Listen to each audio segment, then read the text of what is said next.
Yeah. but Yeah. you're now scalable. I can now bring in 100 people and make them all the same widget. Yeah. Right. And Right. yeah, so you become a widget at a certain size, Yeah. and that's when you lose the true ability to adjust by each person's capability. Yeah, and that's been the historical process. I'd say Mhm. 30 years ago, that'd be best practices. But I'm telling you now, you got to have boundaries, but you got to let them work inside of this boundary. You got to give them a certain amount of authority to take care of stuff. Like if you're in customer Well, service, you got to look, you can refund up to $100 on you don't need to check anybody. It's like so you have Scott, that you're power, saying right? you gotta, Yeah. the gotta's got me. You Okay, sorry. should. I agree that best practice would be to do that, and the best thing Yeah. for the organization in the long run. Now, the problem is that's hard work to do. There's a level of trust that Oh, people yeah. have to overcome. So because of that, I don't think that is the norm. So when you say you gotta, no, most of them don't gotta, and they don't. You're absolutely right. You don't got to do anything actually, but if you want to be an extremely high level leader, these are qualities that high leaders have. Yes, and this is the and you can't just say I trust everyone because that No, would be that's dumb. dumb. Yeah.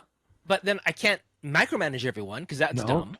That's So dumb. it's somewhere in between, which means you've got to put Yeah. in whatever level of effort is required to get to that in between, Yes, right. right? Exactly. And you've got to be okay with having outcomes not be exactly how you want it. And That so, was the toughest part when I became a people manager.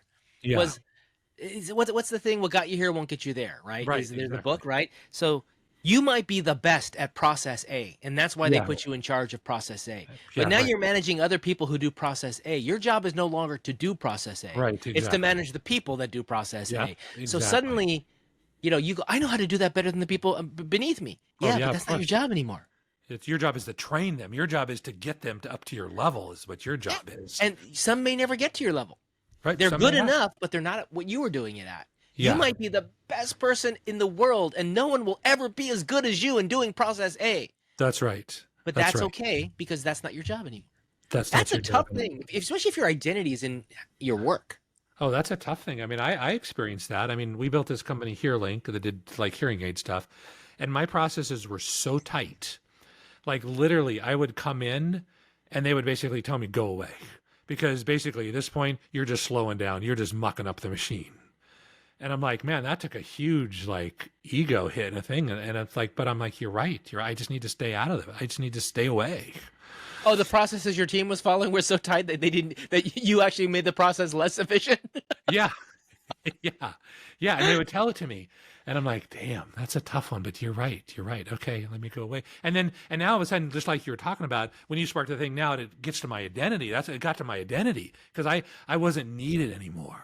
And that's hard, but ultimately that's your role as a CEO or leader is you're supposed to make yourself not needed Yep, anymore. you're supposed to get rid of your own job. That is Yeah. actually, if you do your job well, they Yeah. don't need you anymore. Yeah, Because exactly. then what happens is they go, oh, you did that so well. I want you to go do this now. I want Yes, you to go right. do that now, Yeah. right? And Right. over time, you make things better, whatever Yes. better means. You make things Yes. better. Yes.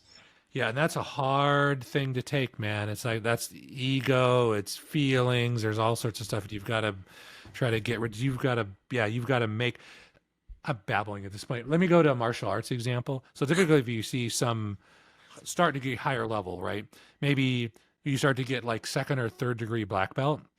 Your ability to defend yourself is no more. I mean, there's no difference. If you can't defend yourself at second degree black belt, at sixth degree black belt, there's no difference in your ability to defend, right? It doesn't really matter. So, but now you're not judged on that anymore. Now you're judged on, I don't care what you can do anymore, right? Now I want to see what can your students do. That's how you're judged. So it's a different level of judging. Yes, you can't. So one of those old sayings that actually is wrong to me. Well, it's right and wrong as with everything. Those who can do, those who can't teach, Yeah, yeah, is kind of true, but also yeah. totally wrong. Totally wrong. Yes, You exactly. don't. If you can't teach a topic, you don't know the topic. Yeah, right. That's Exactly. one viewpoint, right? But those who Yeah, can do and those who can't teach is the exact opposite of that. And yeah, I think what I think there's opposing priorities or values in the structures, yeah, right? The yeah. idea is saying that teaching a topic is easier than doing a topic, and that Not might not be. Wait, necessarily. that might be true in execution, but that's not Yeah. true in teaching. Are you teaching a person to do something, or are you teaching them a way that they come away from it having developed the ability to do something? Yeah. It's almost Right. a nuanced aspect to it. It's like, I'm not teaching you how to do this. I'm teaching you what these kind of baseline understanding to be able to do something else. Yeah. Now, I'm not even being clear on this. But to me, there's just competing priorities in what you're saying there. And yeah, I think if you haven't mastered something, there's no way you can teach it to someone else. Yeah. Absolutely. Yeah. Correct. Like, and the idea is, if you can't explain something in, in 1 minute, that if it takes you 10 minutes to explain something, you don't know it, Yeah. Right. Yeah. right? Yeah. Pretty You much. and, Unless and, it's a and really but, complicated topic, but yeah. well, Right. but even then, there's this idea that you need to be able to explain it at different levels, and Yeah. then you know it. Correct. If I can Yeah. only explain it at the microscopic detailed level, I don't Yeah. know it. You don't know it. I Right. need to Right. be able to explain it to the fifth grader and to the SME at the same time. Yeah. Yeah. No, that's right. That I love those YouTube videos. I don't know if you've seen them or not, where they'll have one expert come in and they'll explain it to like the quantum kindergarten. mechanics for a kindergartner, exactly. Yeah, exactly. And it's like they explain it. And I'm like, that is so good. And then And you listen to it, and it's like, okay, I had 50 when you said you were going to explain that to a kindergartner. I had 15 things going through my head, and you just said one thing. I'm like, yeah, I guess that's good enough for the fifth grader or the kindergartner to get. that's good.